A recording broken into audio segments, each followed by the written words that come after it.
Hey, DStecks here, in my pajamas. Going to be talking about bad reviews and sort of the future of bad reviews, and also a bit, just a recap of what was going on this summer. I just want to start off by thanking everybody for making the Summer of Sonichu such a success. I'm closing in on 1,000 subscribers, which I would have never imagined possible back in May. I'm getting actually a transfer of some ad money today, which I never would have imagined would happen this year. I just want to thank everybody. This has really been incredible. Just a great response to actually having some weekly videos back for like the 3-week stretch where that happened. So yeah, we're sort of going to start off talking about that. What happened and why the Summer of Sonichu stalled towards the end. Basically, when I first announced the Summer of Sonichu, I was unemployed. I had so much free time on my hands, mostly just wasting it, and I was thinking, you know what, like, I haven't made videos regularly in forever. I've got so much time, I might as well start making weekly videos. I can do it, I've got no excuse not to. And so I think about a week after I announced that, I got a job with really, really irregular hours. Like, it wasn't even that many hours. That was the problem. It was never more than 20 hours a week, but it was all over the place. And so I could never really work out a regular time where I'm like, this is my filming time. And it especially didn't help that my siblings are home from school for the summer. And so that really all made filming a bit difficult. And I find that things work out being, if I can't set aside a time, and if it gets difficult, then I wind up not doing it. And that's me, that's the problem. But, so, what's changing? So now, I'm not working there anymore. I have a new job with actually really regular hours, and it actually works out. I work an afternoon shift. And so what that means is that, well, right now I'm filming, and it's 10:39 in the morning. I need to watch the clock, though, because I've got an afternoon shift. So, I actually have lots of time now. Well, not necessarily lots of time, but I have all the free time I have now is basically filming time. And so, not sure if I want to say, I'm planning to get a review out for this weekend. But it's not going to be about Sonichu, and I'm going to talk about that in a second. And so, I'm going to aim for bi-weekly videos at first, because I still need to sort of feel out how much time I really have for filming and shooting on my new schedule, because it means I need to be really careful about when I'm getting up. It needs to be lots of details that you guys don't need to know about that don't really matter. But I'm planning on bi-weekly videos at first, and that may become weekly videos if I can make it work. But I do also want to keep some time for working on video games, not playing video games, because now that I have a job that I'm sort of planning on being a fairly permanent situation, I do need to start moving forward with my plans to work on video game development. And so, that's my plan right now, is bi-weekly videos moving forward. Anyway, so like I said, it's not going to be Sonichu.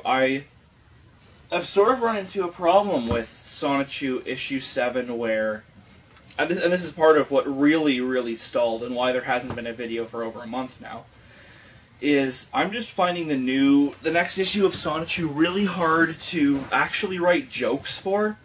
See, that's one thing I really appreciate when I get like feedback on my videos and comments. I always like get that in my feed and I read them. Is comments about how it's not just like reactions and like reading it in disgusted looks. A lot of people comparing me positively to the nostalgic critic, which I always find really flattering. Because I still like his stuff. I mean, I don't watch it super regularly, but I do like that stuff, which is why I do these videos at all. But the point is, I do hold myself to a standard of there needs to be jokes. It can't just be me reading the books and having a reaction face, because then you might as well just watch the audiobooks. The audiobooks are a thing that exists. And if I'm not supplying actual jokes and commentary and worthwhile additions, then really, like, why do this at all? You may as well just watch the audiobooks. They're quite good. So, for whatever reason, I've just been finding the second half of Sonichu issue 7 to be really hard to write actual jokes for. A lot of it's just it's stuff where my first inclination is to just show it and have a reaction face. It's like, it speaks for itself in a way, and it is sort of hard to write jokes for. But I'm sure that I will eventually figure it out. I've had that before. That usually has been the cause of my video blocks in the past, where I'll read it and be like, I have no idea what jokes to write for it. And then I'll just come back to it enough times, and eventually I'll come up with jokes for it. So that's not going to be a permanent problem. That's just sort of stalling it right now. So moving forward, for the next while, I'm going to be reviewing other things which are not Sonichu. And so that's part of what I need to discuss, I guess, my idea of what bad reviews is. Because this is something I've never really dealt with. I mean, as far as most people I think are concerned, this is really just the Sonichu review and that weird overlong shin thing he did back in the winter. I guess here's where I'm coming from in terms of what I see bad reviews as, is I really enjoy bad things. I mean, that seems weird, but I mean, I wouldn't be doing this if I didn't enjoy Sonichu on some level. Like a schadenfreude thing, or just like, I just find it amusing to read Sonichu. If I found it genuinely painful to read, I wouldn't still be doing it. I would have just given up a while ago. And so, that's sort of where I'm coming from, is like evaluating things that are so bad they're entertaining. And that's, I guess, really going to be the theme, is just, yeah, evaluating things to see, like, is this something that is bad in an entertaining way, or is this bad in a way that you should really just skip because it sucks? For example, a thing that I watched with the prospect in mind of eventually reviewing it was Food Fight. And no, I don't see myself ever reviewing that, because that would involve watching Food Fight again. That's the worst movie I've ever seen in my life. I'm not watching it again, no. Well, you know what, maybe at some point, if I ever become desperate for the views, if people are like, we need you to do Food Fight, but you know what, no, for the future, no, it's not. And that's really what it comes back to, is I like entertainingly bad things. I mean, I would say The Room is a strong contender for my favorite movie ever. So, it's not just, I don't just want to thrash stuff, I want it to be, you know, jokes. I mean, you can make jokes on really anything. I mean, that was, when Riff Tracks did Casablanca, that was that whole idea. I think I'm sort of going over longer than I was planning to do this for, but basically that's what I'm planning to do moving forward, is reviewing things that are bad to see, like, are they entertainingly bad or just really shitty bad that you should skip them, that they're not worth watching. And the next video, the next review that I'm going to be doing is going to be covering the film Sir Billy, which you might have heard of. I don't know. It's probably Sean Connery's last movie. It's a Scottish, independent, computer-animated movie. And it's, I don't know, I don't want to spoil too much about the review, but I also genuinely don't enjoy that movie either. But, I mean, it's still got some stuff where it's worth reviewing. It's not like Food Fight, where it's just, I don't want to expose myself to it again. I've watched Sir Billy four fucking times so far, working on the review. And that's sort of why it's still stalling, is I don't want to watch Sir Billy anymore. But I kind of have to like, write down the time codes, because it's a really different process reviewing a movie from reviewing a comic, because, and both have their own difficulties. With the comic, I have to move the stuff around on the screen, and that's still a bit laborious. I mean, it's fairly easy with the software I use, but it's labor that goes into it. And so, with a movie, though, you don't have that. It just clips. But you do have to watch the whole movie and take notes of when the stuff happens. So I guess that's just a bit of behind-the-scenes stuff, which isn't really something I was planning to get into with this video. So, yeah, the point is, I'm planning on having the Sir Billy review up this weekend, but that's planning. Don't necessarily expect it.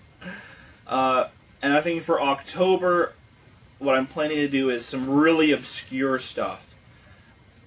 Some incredibly, like, well, one thing that you can't have heard of, that I have a movie where I don't even know if it's really worth reviewing, because I'm pretty sure I'm the only person who's ever seen this movie who doesn't personally know one of the filmmakers.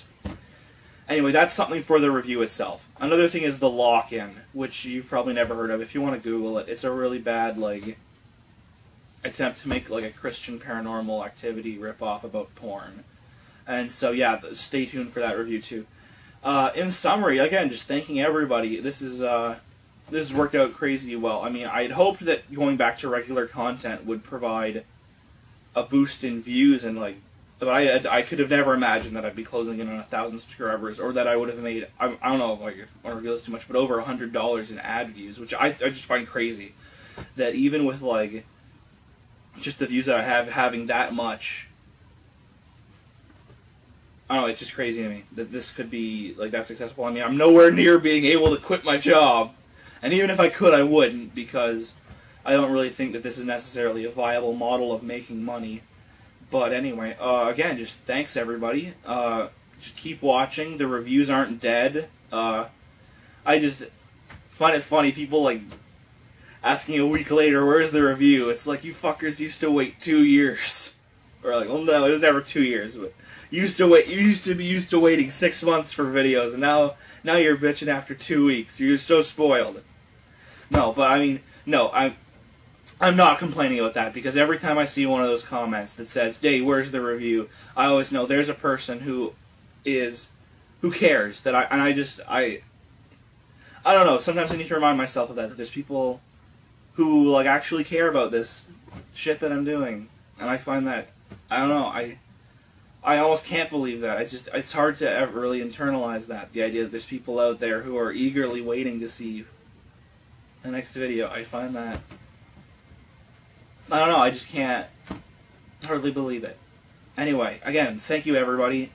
See you soon. This is DStecks signing off.